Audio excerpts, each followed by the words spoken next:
नमस्कार साथियों, हमारा एक टॉपिक चल रहा था पुलिस वालों के लिए स्पेशल। कौन सा? महिला एवं बाल अपराध। महिला एवं बाल अपराध कहां तक पढ़ लिया था हमने पॉक्सो एक्ट तक पढ़ लिया था। पॉक्सो एक्ट कल पढ़ लिया था। ठीक है, आज पढ़ेगा महिला एवं बाल अपराध में क्या? दहेज निषेध अधिनियम। दहेज निषेध अधिनियम कब का है ये? तो ये है 1961 का दहेज निषेध अधिनियम। इसमें धारा कितनी है? इसमें धारा है टोटल 10 धारा है। ठीक है, और इसमें संयुक्त अधिवेशन बुलाया गया। संयुक्त अधिवेशन कौन से अनुच्छेद के तहत बुलाते हैं? तो संयुक्त अधिवेशन जो होता है वो अनुच्छेद 108 के तहत बुलाया जाता है। संयुक्त अधिवेशन बुलाया गया अनुच्छेद 108 के तहत। और कौन बुलाती है? संसद बुलाती है। संयुक्त अधिवेशन कब बुलाया गया? 6 व 9 मई। 6 व 9 मई को कब? 1961 को संयुक्त अधिवेशन बुलाया गया। और 20 मई 1961 को राष्ट्रपति द्वारा इसको मंजूरी मिली। 20 मई 1961 को किसके द्वारा मंजूरी मिली? 1961 को इसको मंजूरी मिली। और उसके बाद में ये लागू कब हुआ था? तो ये लागू हुआ था 1 जुलाई 1961 में। लागू 1 जुलाई 1961। कहां पर? भारत में। ठीक है, सिर्फ किस जगह को छोड़कर? जम्मू कश्मीर को छोड़कर। जम्मू कश्मीर को छोड़कर। और फिर जम्मू कश्मीर में भी लागू हो गया। और जम्मू कश्मीर में लागू कब हुआ था? तो ये हुआ था 31 सितंबर 2018। जम्मू कश्मीर में लागू कब हुआ था? 31 अक्टूबर 2019 को ये दहेज निषेध अधिनियम ये लागू हो गया। सिंध प्रांत लेती देती अधिनियम पारित हुआ कब? 1939 में। बिहार प्रांत दहेज प्रतिषेध एक्ट 1950। आंध्र प्रदेश दहेज प्रतिषेध अधिनियम 1958। उसके बाद इसमें कुछ धाराएं, जैसे धारा 1। धारा 1 में क्या लिखा गया? धारा 1 में ये लिखा गया है कि लागू, प्रस्तावना और मंजूरी। ये बात किसमें है? धारा में। लागू, प्रस्तावना और मंजूरी। धारा 1 में ये बात लिखी गई है। उसके बाद में धारा 2। धारा 2 में क्या है? धारा 2 में दहेज की परिभाषा। दहेज की परिभाषा, धारा 2। उसके बाद में परिभाषा क्या होती है दहेज की? दहेज की परिभाषा यह होती है कि प्रत्यक्ष अप्रत्यक्ष रूप से दी जाने वाली मूल्यवान प्रतिभूति, जैसे प्रॉपर्टी के कागजात है, चेक है, जेवर है या संपत्ति है, उससे क्या कहा जाता है? दहेज कहा जाता है। लिखो तो लिख लो परिभाषा, मैं बोल रहा हूं आप लिख लो साथ के साथ। ठीक है, प्रत्यक्ष एवं अप्रत्यक्ष रूप से दी जाने वाली, प्रत्यक्ष एवं अप्रत्यक्ष रूप से दी जाने वाली मूल्यवान प्रतिभूति, जैसे प्रॉपर्टी के कागज, चेक, जेवर या संपत्ति। तो ये होती है दहेज की परिभाषा। उसके बाद में दहेज में अब तक 2 बार संशोधन हुआ है। कितनी बार? 2 बार। 2 बार संशोधन हो चुका है। और ये संशोधन कब कब हुआ? तो पहला संशोधन जो हुआ था ये हुआ था आपके 1984 में। 1984 में इसमें क्या हुआ? इसके तहत 1985 का नियम बनाया गया और दहेज की लिस्ट जारी करना इसमें अनिवार्य बताया गया। उसके बाद नंबर 2 पर संशोधन हुआ था 1986 और इसके तहत 2 आईपीसी की धारा जोड़ी गई। कौन कौन सी? 304 बी। 304 बी में क्या है? दहेज मृत्यु। उसके बाद 498 ए जोड़ी गई। ये आईपीसी की 2 धारा जोड़ी गई किसके तहत? 1986 अधिनियम के तहत। क्या बता रहा हूँ? दहेज निषेध अधिनियम बता रहा हूँ कब का? 1961 का। 10 धाराएं इसमें। संयुक्त अधिवेशन अनुच्छेद 108 के तहत बुलाया जाता है। और कौन बुलाती है? संसद बुलाती है। आपने पॉलिटिकल साइंस में ये चीज तो पढ़ी होगी। उसके बाद संयुक्त अधिवेशन कब बुलाया? 6 व 9 मई को बुलाया गया 1961 में। और उसके बाद 20 मई 1961 को भारत में इसको मंजूरी दे दी, लागू कर दिया। और मंजूरी कब दी? 20 मई 1961 को लागू। 1 जुलाई 1961 को भारत में लागू हुआ। सिर्फ जम्मू कश्मीर को छोड़कर, तो जम्मू कश्मीर में बाद में लागू हुआ 31 सितंबर 2019 को। सिंध प्रांत लेती देती अधिनियम पारित हुआ कब? 1939। बिहार प्रांत दहेज प्रतिषेध एक्ट 1950 और आंध्र प्रदेश देश प्रतिशत प्रतिषेध अधिनियम 1958। और धारा 1 में क्या बताया है, लागू प्रस्तावना और मंजूरी। और धारा 2 में क्या बताया मैंने, परिभाषा बताई है। परिभाषा मैंने बता दी, दहेज की प्रत्यक्ष अप्रत्यक्ष रूप से दी जाने वाली मूल्यवान प्रतिभूति होती है। दहेज में अब तक जो 2 बार संशोधन हो चुका है, 1984 और 1986। 1984 वाले में क्या कहा गया है, इसके तहत एक 1985 का नियम बनाया जाएगा और इसके तहत दहेज की लिस्ट जारी करना अनिवार्य होती है। 1986 में 2 धारा जोड़ी गई, कौन कौन सी, 304B, जिसमें क्या लिखा हुआ है, दहेज मृत्यु के बारे में, और 498 में A, ये 2 धारा जोड़ी गई है। कई जगह नाम आता है क्या, स्त्री धन। यानी अगर आपसे पूछ ले स्त्री धन से क्या तात्पर्य, स्त्री धन से ये तात्पर्य है कि फर्नीचर, टीवी, फ्रिज, जो पिता द्वारा लड़की को दिया जाने वाला कीमती घरेलू सामान है, कीमती घरेलू सामान जो पिता द्वारा दिया जाता है, वो इसमें शामिल है, वो स्त्री धन कहलाता है। लेकिन उपहार, उपहार में क्या आता है, उपहार में आता है लड़की के पति के नातेदारों के लिए दिया गया सामान। क्या, पति के नातेदारों को दिया गया सामान, ये किस में आता है, ये एक उपहार में आता है। ठीक है। उसके बाद हक मेहर की राशि, एक शब्द ये भी आता है, हक मेहर की राशि। हक मेहर की राशि क्या होती है, हक मेहर की राशि होती है मुस्लिम पर्सनल लॉ या शरीयत का कानून। यानी एग्जाम मान लो, ऐसे एग्जाम्पल देता हूं आपको, एक उदाहरण देता हूं। जैसे इमरान की शादी हो गई किसके साथ, इमरान ये क्या है, ये मान लो मेल है। ठीक है। उसके बाद इसकी शादी किसके साथ हो गई, इमाम ये कौन है, ये फीमेल है। इसकी शादी इसके साथ हो गई, किसकी, इमरान की इमाम के साथ हो गई। लेकिन इमरान जो है इमाम को क्या देता है, 1 लाख रुपए देता है। लेकिन ये क्या है, ये दहेज में शामिल नहीं है, दहेज में शामिल नहीं है ये चीज दहेज में शामिल नहीं है, इस चीज को ध्यान रखना। ठीक है। उसके बाद धारा आती है 3। धारा 3 में क्या कहा गया है, धारा 3 में ये कहा गया है कि दहेज लेना क्या है, अपराध है। और इसके तहत सजा भी रखी गई है। सजा कितनी है, अभी बताता हूं कितनी है।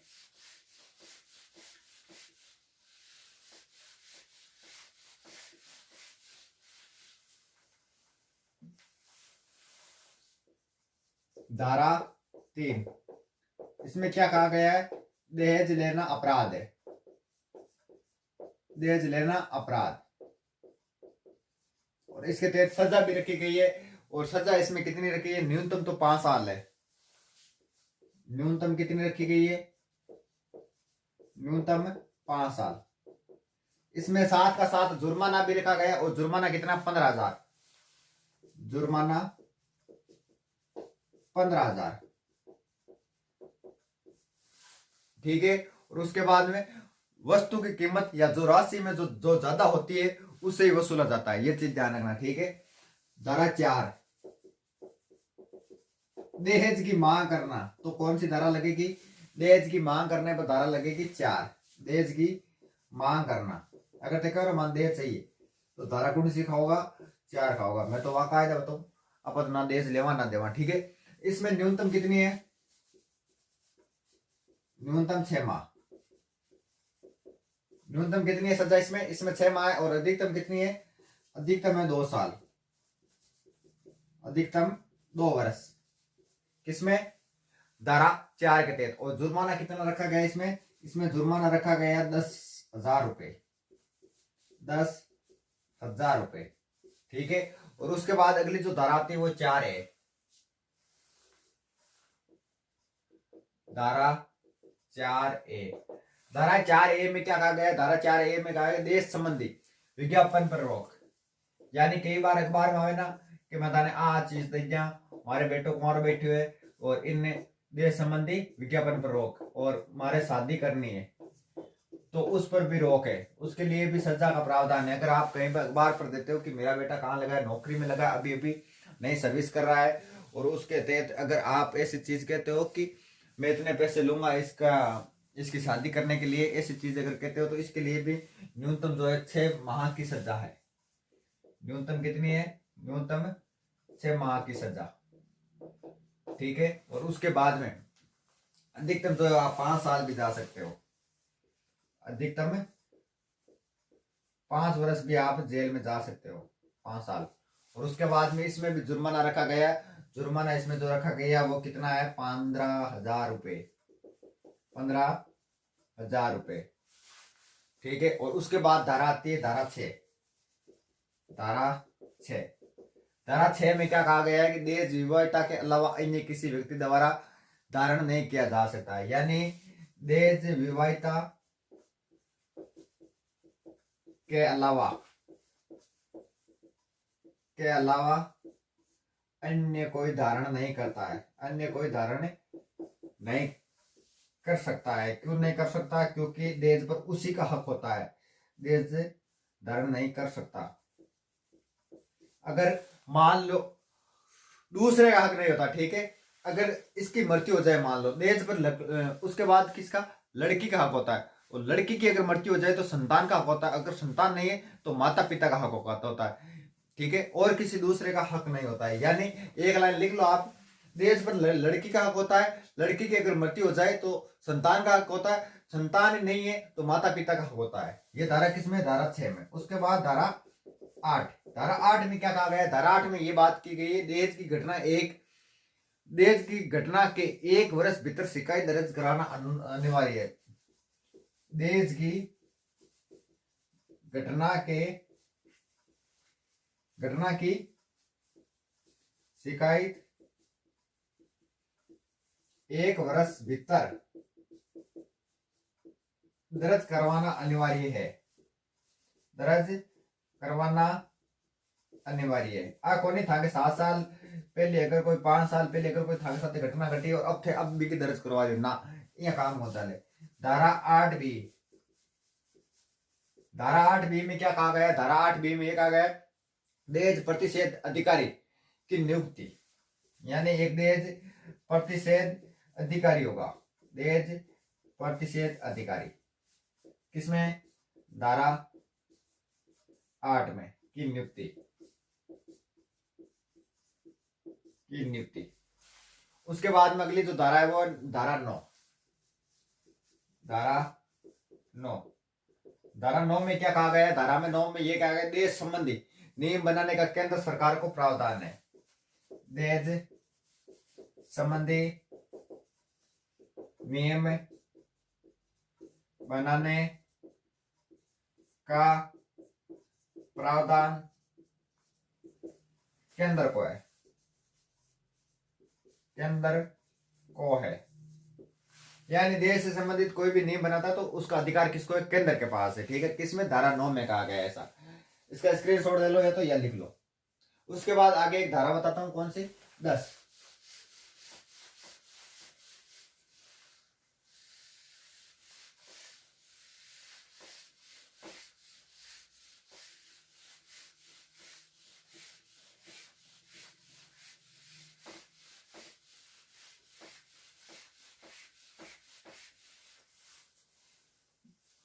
धारा 10, धारा 10 में क्या कहा गया है? धारा 10 में क्या कहा गया है? कुछ मामलों में राज्य सरकार भी नियम बना सकती है। कुछ, धारा 9 में तो क्या है? केंद्र सरकार नियम बना सकती है, उसको प्रावधान है, ठीक है। लेकिन कुछ मामलों में राज्य सरकार भी नियम बना सकती है। कुछ मामलों में राज्य सरकार भी नियम बना सकती है, नियम बना सकती है कुछ मामलों में, ठीक है। बाकी किसको? केंद्र को प्रावधान है। उसके बाद धारा है और सजा है। तो धारा और सजा में सबसे पहले लिखो धारा 498A, जो अभी बताई थी 1986 जो संशोधन हुआ था उसके तहत जोड़ी गई थी। इसमें क्या कहा गया है? किसी महिला के पति या पति के नातेदार, खुद पति या पति के नातेदार द्वारा क्रूरता या प्रताड़ना या निर्दयता से महिला के साथ व्यवहार करता है, यानी कोई पति या पति के नातेदार नातेदार स्त्री को परेशान करता है, उसके साथ क्रूरता करता है, क्रूरता, ठीक है, तो उसके लिए धारा कौन सी लगेगी? धारा 498 और इसके तहत वो कितने साल जाएगा अंदर? अंदर जाएगा 3 वर्ष, 3 साल। धारा 498 एक के साथ। ये नहीं कि पति मारने लग जाए तो उसके रिश्तेदार भी उसको मारने लग जाए, उसके साथ अच्छा व्यवहार ना करे। और ऐसे कई मामले भी देखने को मिलते हैं, कोई निर्दयता होता है जो मारता है, पीटता है। तो ऐसा अगर कोई करता है, चाहे वो रिश्तेदार हो चाहे वो खुद पति हो, तो उसके 498 के तहत एक के तहत कितने वर्ष जाता है? 3 वर्ष के लिए अंदर जाता है। उसके बाद है धारा 304B। धारा 304B, धारा 304B में क्या गया? दहेज मृत्यु। सीधा सीधा याद रखो, दहेज मृत्यु। यानी अगर किसी स्त्री से दहेज मांगते हो और अगर उसकी मृत्यु हो जाए, ठीक है, अगर वो कुछ ऐसा लिख के मरे कि मेरे से दहेज मांगने पर मेरी हत्या कर दी गई, मुझे पीटते मारते हैं, तो वो कौन सी धारा 304B लगेगी, ठीक है। किसी महिला की शादी की दिनांक से अगले 7 वर्ष तक किसी अज्ञात कारणों से मृत्यु हो जाए तो उसको किसका माना जाएगा? दहेज का माना जाएगा। और सजा न्यूनतम कितनी? 7 वर्ष है। अधिकतम इसमें न्यूनतम जो सजा है वो कितनी है? 7 वर्ष है। और अधिकतम कितनी रखी गई है? अधिकतम रखी गई है आजीवन कारावास। आजीवन कारावास रखी गई। किसमें? धारा 304B में। उसके बाद धारा 406 ये भी इसके अंतर्गत आती है। धारा 406, धारा 406 में क्या कहा गया है कि स्त्री धन वापिस न होने पर 3 वर्ष की स्त्री धन वापिस न होने पर, यानी अगर आप स्त्री धन वापिस नहीं लौटाते हो तो उस न देने पर उसके लिए भी सजा का प्रावधान है। और सजा कितनी? 3 वर्ष। सजा 3 वर्ष, ठीक है। तो ये था दहेज निषेध अधिनियम 1961। एक बार मैं फिर से रिपीट मार रहा हूँ फास्टली, आप एक बार इसको सुन लेना, ठीक है। दहेज निषेध अधिनियम 1961 का है 10 धाराएं। इसमें संयुक्त अधिवेशन बुलाया गया।